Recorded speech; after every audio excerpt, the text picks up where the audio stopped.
So Jiva Goswami says that there's two kinds of instructors who disseminate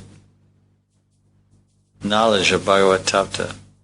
One is called Saraga, without attachments, and Niraga, with attachments.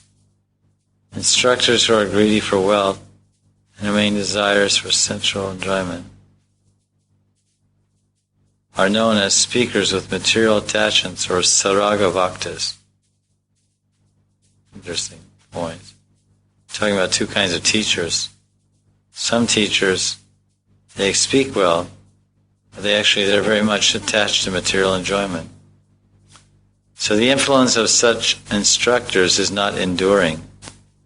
An instructor who is a topmost devotee of the Lord, Parama Bhagavad Bhakta, he's adept in relishing Bhakti Shastras, or Bhakti Ras, and evoking spiritual emotions in others, Saras, and who is capable of extracting the essence of anything, Saragrahi, is known as a speaker without attachments, or Niraga Vivakta.